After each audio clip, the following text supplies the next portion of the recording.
Somewhere in the hedgerows of Normandy, summer 1944. A man goes down. He is not dead, not yet, but he had been hit, and the sound that comes out of him is the particular sound of someone who does not know if they are going to make it. He is lying in the open. There is incoming fire. The ground around him is not safe. And someone runs toward him. Not away from him, toward him, without a weapon, with a medical kit and a syringe of morphine in his bare hands, into the same open ground where the other man was just shot. That person is the medic, the aid man, the guy who during boot camp got called every name that recruits call someone who chose medicine over a rifle, the same guy who is now the most important person on the battlefield to the man lying in the grass. The medic administers morphine to stop the shock. He applies sulfa powder to keep the wound from infecting. He gets a bandage on the bleeding. He calls for stretcher bearers. And then, if he can keep this man alive for the next 4 hours, through the battalion aid station, through the collecting station, through the clearing station, onto a truck heading for the evacuation hospital, this man has a chance that no wounded soldier in any previous war in American history would have had. In the Civil War, if you were seriously wounded in battle, you had roughly a 1 in 4 chance of dying of your wounds. In the First World War, that had dropped to about 1 in 12. In the Second World War, the United States Army Medical Corps drove it down to 1 in 33. 3%. 3% of wounded American soldiers died from their wounds in the Second World War. That number is one of the most important statistics in the history of warfare, and almost nobody talks about it. This is the story of how they did it. Not just the medics running across open ground, the 50,000 doctors and 52,000 nurses and 15,000 dentists and the women ordnance workers of medicine who grew a department from 1,200 physicians to a force capable of handling the casualties of the largest war in human history, and the men and women who built the system from nothing, under fire, in jungles and deserts and on beaches that were still under bombardment when the first aid stations opened. Stay with me, because the people in this story ran toward the fire, and they deserve to be known by more than the single word they are still called by, in the fictional recreations and the documentaries and the films where they always appear briefly, to save someone more famous than themselves, and then disappear. Medic. The United States Army Medical Department that existed when Japan attacked Pearl Harbor on December 7, 1941 was not prepared for global war. Very little about the United States military was prepared for global war on that Sunday morning. But the medical situation had a specific acute problem that went beyond the general unreadiness of a peacetime force facing a sudden mobilization.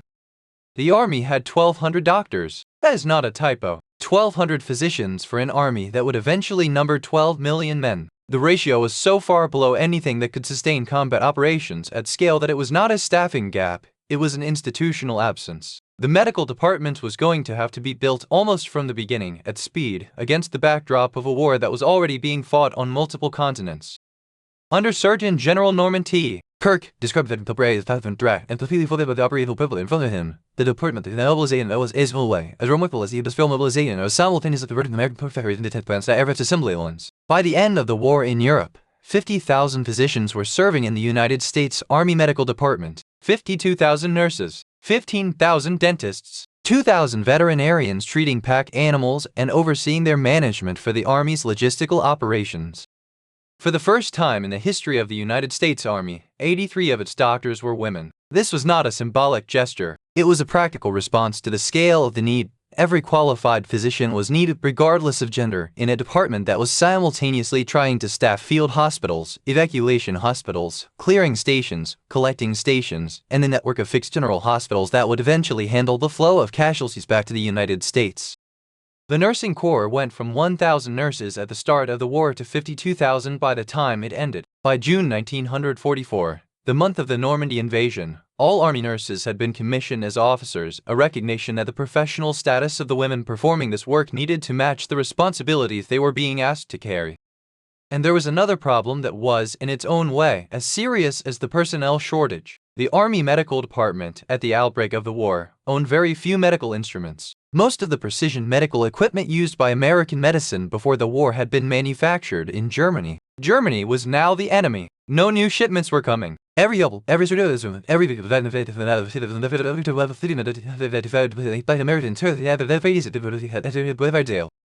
The manufacturing challenge was met the same way every other manufacturing challenge of the American war effort was met, by converting industrial capacity, training new workers, and accepting that the first production runs would be imperfect and improving them as fast as possible. Some of the improvisation was genuinely creative. Army dentists discovered that by baking small balls of acrylic resin and painting them to specification, it could produce artificial eyes that were lighter, stronger, and safer than the German-manufactured glass eyes that had previously been the standard. Need produced innovation at every level of the medical corps. What the department was building, in parallel with training its personnel, manufacturing its equipment, and developing its operational doctrine, was a system, a chain of evacuation that would move a wounded man from the moment he was hit through successive levels of increasing medical capability, from the frontline medic to the battalion aid station to the clearing station to the evacuation hospital to the general hospital, as quickly, as safely as the situation permitted. The efficiency of that chain, the speed at which a wounded man moved through it, the quality of care at each link, would determine whether the mortality rate of World War II would look like the Civil War or look like something genuinely different. It would look like something genuinely different, but building the chain took everything the department had. The front line of the entire medical system was not a hospital, it was not a doctor, it was a single enlisted man with a medical kit, attached to a rifle company, whose job was to keep wounded soldiers alive long enough to reach someone with more training and better equipment. The medic, officially the aid man, was not a physician. He had not been to medical school. He had extensive Army training in emergency first aid, basic wound management, and the administration of the medications he was authorized to carry. In the hierarchy of medical expertise, he was at the bottom. In the hierarchy of what mattered to the infantryman lying wounded in the open, he was at the absolute top. Bill Malden, the cartoonist whose Willie and Joe strips captured the reality of the American infantryman's war better than almost any other source, called the medic the private soldier's family doctor. That description is more precise than it might initially appear. The medic was the man the infantryman went to for everything: the blistered feet, the persistent head cold, the infected cut, the monitoring of the drinking water's purity. He was the constant medical presence in the lives of the men in his unit, before the combat that required his most important skills. And then the combat came. And what the medic was required to do in combat was something that went beyond medical training into a category of moral courage that is difficult to adequately describe. The cry of medic brought him running, not walking, running, toward the sound of the man who had been hit into the same ground where the shooting that had just hit to that man was still happening. He ran without a weapon. The Geneva Convention prohibited combatants designated as medical personnel from bearing arms, and the Red Cross on his helmet and his arm was supposed to provide him protection under the rules of war. It did not always work that way. In the Pacific Theater, where Japan had not signed the Geneva Convention and did not feel obligated by its provisions, medics and litter bearers were shot regularly. American medical crews in New Guinea quickly learned to smear mud over the red and white symbol on their tents, helmets, and vehicles to avoid making themselves more visible targets than they already were. The medics in the Pacific operated under the constant understanding that the symbol of their non-combatant status was not a protection but a liability. Even in Europe, where German soldiers generally observed the conventions covering medical personnel with more consistency, the reality was imperfect. Medics were killed across every front in the European theater. The protection was real enough to make a difference statistically, but individual medics died in individual firefights throughout the war regardless of the cross on their helmets. The story of the combat badges illustrates the relationship between the medics and the men they served better than any tactical account could. Combat badges were worn by frontline soldiers, symbols of honor that earned $10 a month additional combat pay and marked a man as someone who had been in a fight. At some point in the war, a decision was made to remove the combat badges from frontline medics. The rationale was that under the Geneva Convention, medics were non-combatants and therefore should not be designated as frontline fighters. The response from the infantry was immediate and furious, not primarily from the medics themselves, from the soldiers whose lives the medics had saved. The men who had lain wounded in the open and heard the medic running toward them had a very clear opinion about whether the person who had come for them under fire deserved the same recognition as anyone else in the fight. The generals received the message. The combat badges were restored. By the end of the war, 5 medics in the European theater alone had been awarded the Medal of Honor. Hundreds more received silver and bronze stars. The men who ran toward the wounded into the fire without weapons, carrying morphine and sulfa and bandages, had proved beyond any institutional doubt that what they did required the same courage as anything else the war demanded. The system that the Army Medical Department built to move wounded soldiers from the battlefield to safety was not improvised. It had been thought through carefully, drawing on the lessons of the First World War and on the experience accumulated in North Africa and the Pacific before the major European operations began. It was a chain, a series of linked facilities, each more capable than the one before it, designed to provide the right level of care at the right stage of a wound's management. The first link was the medic at the point of injury. His job was stabilization, morphine for the shock, sulfa powder for infection prevention, a pressure bandage to stop the bleeding. Not surgery, not diagnosis. Keep the man alive and stop the immediate crisis. From there, stretcher bearers carried the wounded man, sometimes for a kilometer, sometimes farther, to the battalion aid station. At the aid station, a physician was present. More thorough first aid could be performed. A diagnosis could be made. A seriously injured man could be stabilized sufficiently to survive the next stage of movement. From the battalion aid station, the wounded went to a clearing and into a clearing division, a facility that 5 doctors and 90 living men, significantly buried to the frontline, capable of performing major surgeries under sanitary conditions. This was where the most serious cases were separated from those who could be managed further back, and where the decisions were made about who needed immediate surgical intervention and who could tolerate more movement. From the clearing station, the seriously wounded went to the evacuation hospital, typically 12 to 15 miles behind the front lines. The evacuation hospital had full surgical capability, proper nursing staff, and the space and equipment to handle the volume of cases that combat generated. Most wounded soldiers who survived to reach the evacuation hospital survived the war. From there, the most serious cases went to general hospitals, facilities that tried, within the constraints of wartime logistics, to place recovering soldiers as near to their homes as possible. The theory was that proximity to family and familiar surroundings aided recovery, and the evidence supported it. Other patients stayed in the evacuation hospitals while they recovered, in facilities that the medical department worked to make as therapeutic as possible. Correspondent Raymond Clapper, reporting from the 171st Station Hospital in Port Moresby, New Guinea, described bright flowers planted around the hospital tents and a 5-acre garden where patients worked as part of their recovery. The mortality numbers that resulted from this system were the clearest possible measure of its effectiveness. In the Civil War, roughly 1 in 4 wounded soldiers died from their wounds. In the First World War, the rate had dropped to about 8%. In the Second World War, under the Army Medical Corps system, 3% of wounded American soldiers died. 3%. That improvement represents, in the most concrete possible terms, the value of the system. It represents thousands of men who came home from the war who would not have come home if the Civil War mortality rate had persisted. It represented the path of everything, the issue of the doctors, the issue of the nervous, the life of the clarity and working with the helps the front. But the chain was not always available, and some of the most important innovations in the Army Medical Department's history came from the situations where the standard chain was impossible and someone had to invent something better. The Mobile Army Surgical Hospital, the MASH unit that became famous through the Korean War film and television series, was not invented for Korea. Its direct ancestor was born in the jungle of New Guinea in the Second World War, under conditions that made everything about conventional medical operations impossible, and it was called the Portable Surgical Hospital. The Pacific Theater confronted the Army Medical Department with a set of problems that had no precedent in American military medicine. The terrain was extraordinarily hostile.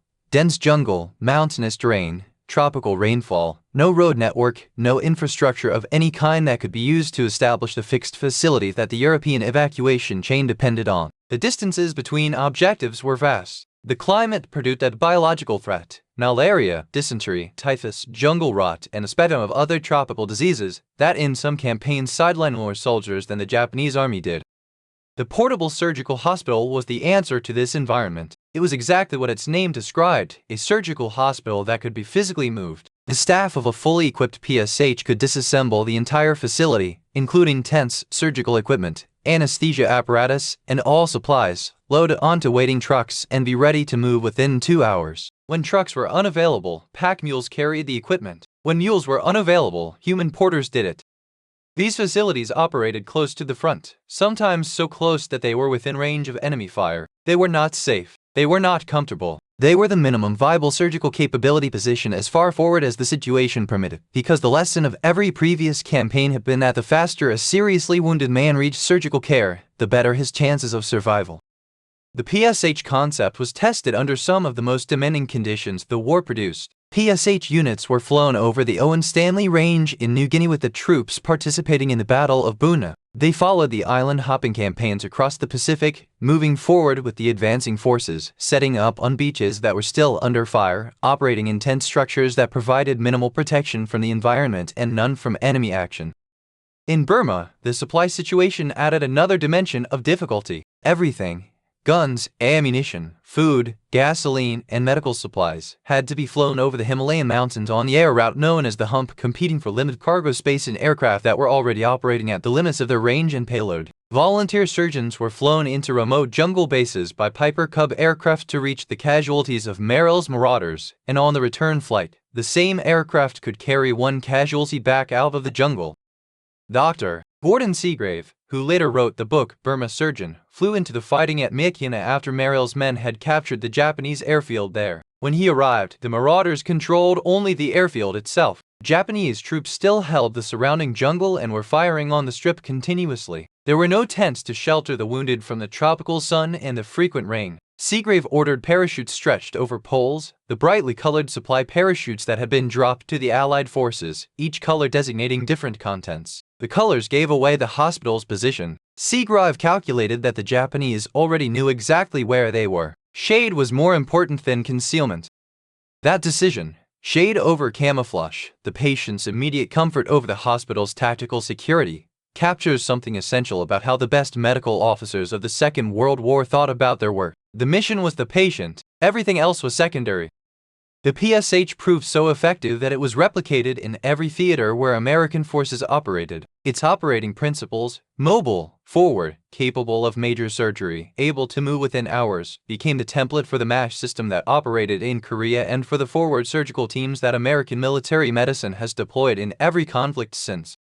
The Second World War has been called the War of the Miracle Drugs. That description is not hyperbole. The pharmacological tools available to military medicine in 1941 and 1945 were categorically different from anything that had existed in any previous conflict, and the difference in mortality rates between the Second World War and the First World War cannot be fully understood without understanding what those drugs made possible. Sulfa drugs were among the most widely used. The sulfonamides, a class of antibacterial compounds developed in the 1930s, were used extensively on every front to prevent wound infections. Every American combat soldier carried sulfa powder in his first aid kit. The medic applied it to wounds at the point of injury. It was used at every subsequent stage of the evacuation chain. Before antibiotics, bacterial infection of wounds was one of the leading causes of death among soldiers who survived the initial injury. Sulfa significantly reduced that risk, buying time for wounds to be properly cleaned and closed under surgical conditions. Penicillin was newer and, in the context of wartime medicine, almost miraculous. By 1944, penicillin shots were being given routinely in American military hospitals for a range of bacterial infections. 600,000 doses were stockpiled in England in preparation for the Normandy invasion, with another 600,000 ready for the month following the landings. The scale of this preparation, over a million doses of a drug that had been elaborated with curiosity just a few years earlier, represented both the speed of wartime pharmaceutical production and the degree to which military medical planners understood that infection management would determine how many of the men who survived the initial assault would survive the following weeks.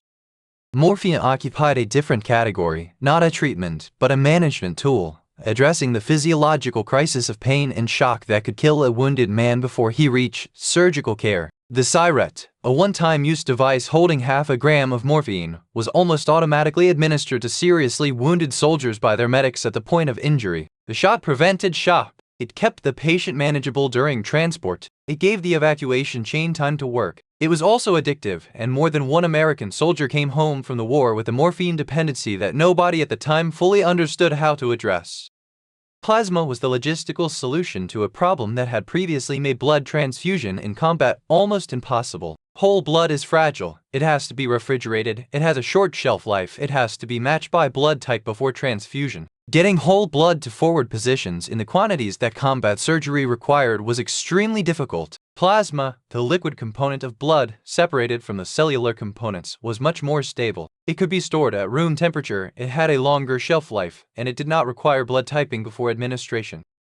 The plasma program went everywhere the Army went. It was present at battalion aid stations, at clearing stations, at evacuation hospitals. An Army doctor setting up a plasma drip for a wounded soldier in a dugout on a Pacific island, a photograph that appears in multiple wartime accounts, was not performing a sophisticated medical procedure. He was performing a straightforward intervention that a trained medic could execute and that kept men alive long enough to reach surgical care. But the plasma program also produced one of the war's most significant medical setbacks, and the honesty of the medical corps' response to it is worth noting. Plasma could be pooled from multiple donors, which meant a single supply of plasma might contain contributions from hundreds or thousands of individuals. When hepatitis entered the plasma supply, as it did at some point in the early war period, it entered a supply that was being administered to thousands of soldiers. A hepatitis outbreak traced to the plasma program produced thousands of cases before the cause was identified. The Army Medical Department's response was to scrap the plasma program in favor of a blood bank system, collecting whole blood from civilian donors at home and shipping it forward in refrigerated containers. American civilians lined up to give blood for the overseas troops. The shift required significant logistical reorganization and a manufacturing effort to produce the refrigeration and storage equipment needed. The department made the shift anyway, because the evidence showed that the plasma-based approach was causing harm and the blood bank approach was safer. That willingness to change course when the evidence demanded it, to recognize a mistake, accept the cost of fixing it, and build something better, is as much a part of the Army Medical Department story as the heroism of the medics running across open ground. The preparation for the Normandy invasion on June 6, 1944 was, among many other things, the largest single medical planning operation in the history of warfare. The lessons of the Pacific campaigns of North Africa, of Sicily, and Italy had all been absorbed and applied. The expected casualty numbers, which the planners did not understate, demanded a medical response at a scale that had never been attempted. In England, in the months before D-Day, 97,400 hospital beds were designated for casualties from the invasion. That number represents not just beds but the staffing, the equipment, the supplies, the facilities to make those beds operational on the required timeline. Total accommodation for 196,000 patients was prepared across the English hospital network. 8,000 doctors and 10,000 nurses were assigned to care for invasion casualties. 800,000 pints of blood plasma were stockpiled. 600,000 doses of penicillin were prepared for the invasion itself, with another 600,000 ready for the following month. 15 hospital ships were stationed in the Channel. 50 dedicated Red Cross aircraft capable of carrying 18 severely wounded men on cots were prepared for air evacuation. The plan was for medical personnel to arrive on the beaches on D-Day itself, not after the beaches were secured, not once the situation had stabilized, but on D-Day, with the assault waves, into the same chaos and fire that the convoy of troops were landing in. By D+1, field hospitals were being set up on the beach. By June 10, 4 days after the landing, the first nurses arrived in France. By early July, fully staffed surgical tent hospitals in Normandy were capable of performing 15 surgeries simultaneously. The flow of casualties from the beaches back to England created its own logistical challenge. Landing craft that brought men and equipment to the beaches on the outbound trip carried wounded on the return. The carbon monoxide from vehicle exhaust in the tank decks of the transports permeated the spaces where wounded men were laid. Walking wounded were sent on deck when the weather permitted. Rough seas added to the suffering of men who were already in pain. When the transports reached English waters, patients were transferred to smaller craft and landed on empty beaches, not at the main ports, which were overflowing with outbound traffic, but at secondary locations where ambulances and medical personnel were waiting. This required careful coordination between the naval authorities managing the ports, the medical teams, and the ambulance services that would carry the wounded to the hospitals. In the early days of the invasion, before the system reached its full operating rhythm, the transit time from beach wound to English hospital could be as long as 14 hours. 14 hours is a long time for a seriously wounded man, but it is vastly better than the alternative, which, before the evacuation system existed, was to lie on the beach or in a field station in France and wait for conditions to improve. The system moved men through it as fast as the system could operate, and the system, imperfect as it was in the chaos of the early invasion, was incomparably better than anything that had existed before it. Overall, the casualties from the Normandy invasion were not as severe as the most pessimistic planning assumptions had anticipated, though they were severe enough. The medical plan worked. Men were treated, stabilized, evacuated, and where possible returned to their units. The investment in preparation, the 97,000 beds, the 800,000 pints of plasma, the penicillin, the nurses commissioned as officers and shipped across the Channel within 4 days of the landing, paid its return in the mortality rate that the department achieved. Among the casualties that flowed through the Army Medical Department's evacuation chain were men who had no visible wound, no shrapnel, no bullet, no broken bone, but they could not fight, they could not function, they could not speak in some cases, or stop shaking, or sleep, or return to the unit that was expecting them back. The Army called it psychoneurosis. Some commanders called it cowardice. The soldiers who experienced it called it by various names, most of them unprintable. Today, it is understood as combat stress reaction or post-traumatic stress disorder. In the Second World War, it was never the only method put in the combat. Succinct Surgeon General Kirk addressed the condition directly and, for the time, with unusual clarity. There is nothing mysterious about psychoneurosis, he said. It does not mean insanity. It is a medical term for nervous disorders. It manifests as tenseness, worry, irritability, sleeplessness, loss of self-confidence, or fears about one's health. Some of the most successful business and political leaders, he noted, were psychoneurotic. The condition was real, it was treatable, and dismissing it as weakness was not going to make it go away. The treatment approach that the Army Medical Department developed for battle fatigue was built around a principle that has since become foundational in military psychiatry, that the most effective treatment for combat stress is rest, food, and the expectation of return to duty, administered as close to the front as possible. Moving battle fatigue casualties far to the rear, into hospital environments that signaled that their war was over, tended to produce men who did not return to combat. Treating them close to the front, with the explicit expectation that they would recover and go back, produced a much higher rate of return. This was not a comfortable principle to apply. It required field hospital commanders to make difficult judgments about who needed long-term care and who needed short-term rest and could fight again. It required medical officers to maintain the position, against the instinct of everyone involved, that a man who was trembling and unable to speak and had not slept in 72 hours was likely to be functional again with a few days of rest and food. Sometimes that assessment was correct, sometimes it was not. The men who needed more than the forward treatment could provide were sent to the rear hospitals and eventually home. The numbers involved were significant. Field hospitals throughout the war treated substantial numbers of psychoneurosis cases alongside the physically wounded. The 77th Evacuation Hospital during the Battle of the Bulge received twice its maximum capacity of 750 patients, many of them suffering from a combination of combat wounds, trench foot, hypothermia, and the accumulated psychological strain of weeks of winter fighting in one of the most intense battles of the entire European campaign. What the Army Medical Department did with battle fatigue, acknowledge it as a real medical condition, develop treatment protocols, and track the outcomes, was as significant in its long-term implications as the mortality reduction achieved for physical wounds. The institutional recognition that combat could break a man's mind as surely as it could break his body, and that this breaking was a medical condition rather than a moral failure, was a foundation that post-war military psychiatry built on for the following decades. It was an imperfect foundation. The understanding was incomplete. The stigma attached to the condition never fully disappeared during the war, and the men who came home carrying what we now call PTSD mostly carried it without treatment, without diagnosis, and without the language to explain what had happened to them. The progress made during the war was real. It was also far from enough. The 52,000 nurses of the Army Nurse Corps represent one of the largest single deployments of women in American military history up to that point. They served in every theater of the war. They worked under fire in Normandy, in the Pacific, in Italy, in North Africa. They were the continuous human presence in the evacuation chain between the forward medical facilities and the home front, and the quality of care they provided was as responsible for the mortality reduction as any single factor in the system.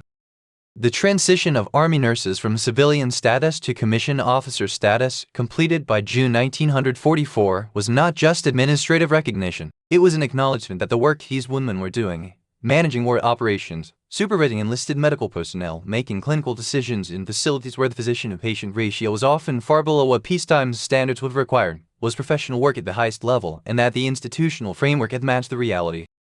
The air evacuation nurses were a particular category of their own. When wounded men were ready for evacuation from eastern Burma and China, they were flown over the Himalayan hump in specially designated Dova's DC-3 aircraft staffed by women who had been selected, according to contemporary accounts, partly on the basis of their experience as pro-war airline flight attendants, women accustomed to remaining professionally functional in all kinds of flying conditions. Medical training was the primary qualification. The ability to maintain composure at altitude, in turbulence, with seriously wounded men in their care, was also essential. They provided both. The women who worked at the Springfield Armory producing M1 Garand rifles were called WOWs, Women Ordnance Workers. The women who staffed the Army Medical Department's hospitals and aid stations and air evacuation flights did not have a comparable collective nickname, but their contribution was of the same order. They built and staffed a medical system while the men it was designed to serve were fighting the war the system existed to support. The dietitians, 1,500 of them, design and manage the nutritional programs in military hospitals, understanding that recovery from serious wounds was not just a matter of surgery and medication, but of adequate nutrition during the healing process. The physical therapists, 1,000 of them, developed the rehabilitation programs that would eventually return some men to their units and prepare others for the return to civilian life with the physical limitations their wounds had imposed. These categories of personnel, dietitians, physical therapists, administrators, do not appear in most historical accounts of the Army Medical Department. They are not as dramatic as the medic running across open ground or the surgeon operating under fire. But the system worked as a system, and every component of it contributed to the 3% mortality rate that represents the department's achievement. The 18th of the the civilians, the pay-the-wrecking, the moving men at the of they made a part of the medicine in the iteration. The 2,000 veterinarians who kept the pack animals healthy in the theaters where no road network existed, they kept the supply lines open that brought medical supplies to forward positions. Every component, visible and invisible, was part of the chain. The mortality rate of wounded American soldiers in the Second World War was 3%. 3 out of every 100 men who were wounded badly enough to require medical attention died from their wounds. In the Civil War, 25 out of every 100 died. In the First World War, 8 out of every 100 died. The distance between 25% and 3% represents, in the most direct possible human terms, the difference between the medical care that existed in 1862 and the medical care that the Army Medical Department built between 1941 and 1945. It represents the sum of every medic who ran toward a wounded man, every nurse who worked a 20-hour shift in an understaffed evacuation hospital, every surgeon who operated in a tent under mortar fire, every dietitian who designed a recovery nutrition program, every administrator who tracked patient movement through a system that was simultaneously managing hundreds of thousands of cases. It represents the sulfa powder and the penicillin and the morphine syrettes and the blood plasma and the blood bank that replaced the plasma when the plasma proved unsafe. It represents the portable surgical hospitals in New Guinea that became the MASH units in Korea. It represents the 52,000 nurses who were commissioned as officers because their work demanded that recognition. It represents the 83 women doctors who served in an army that had never had women physicians before. It also represents something that is easy to miss in the statistics. The Army Medical Department's improvements in treating physical wounds were accompanied by a parallel, incomplete, and ultimately insufficient effort to address the psychological wounds that modern warfare inflicted on a scale that previous medical thinking had not adequately anticipated. The 3% mortality rate does not capture the men who came home whole in body and broken in mind, who spent the decades after the war carrying what their generation called shell shock or battle fatigue and what their grandchildren would eventually come to call PTSD. The department did better on psychological casualties than any military medical establishment had done before it. It did not do well enough. That gap between what was achieved and what was needed is as much a part of the story as the achievements themselves. The Army Medical Department was not a perfect institution. It made mistakes, corrected some of them, and did not always recognize the ones it failed to correct. It was an institution of human beings operating under extraordinary pressure in conditions that made perfection impossible and made good extremely difficult. What it achieved was good, better than good. The men who fought in the world of the hill in period of humble, the method of whom it is or interpreted very think that the ornament of the They came home because someone ran toward them when they were down. They came home because the medic heard them call and came running without a weapon into the open ground toward the sound of the man who needed him. They came home because the system that the department built held together from the battlefield to the general hospital and eventually to the rehabilitation programs that tried to give them back the civilian life the war had interrupted. 5 medics in the European theater received the Medal of Honor. Hundreds more received silver and bronze stars. The 50,000 doctors and 52,000 nurses, the 15,000 dentists and the 2,000 veterinarians and the 18,000 administrators and the 1,500 dietitians and the 1,000 physical therapists received what everyone who serves as support will receives, the knowledge that the system did and work and the relative story that follows from the work that is invisible until it is needed to forget them when it succeeds. If this is the kind of history you want to keep finding, the history of the people who ran toward the fire without weapons, who built hospitals in jungles and staffed them under mortar fire, who drove the mortality rate from 25% to 3%, then you know what to do. In the Civil War, 1 in 4 wounded soldiers died. In World War II, it was 1 in 33. That gap is measured in lives. The men who closed it ran toward the wounded without weapons, and almost nobody knows their names.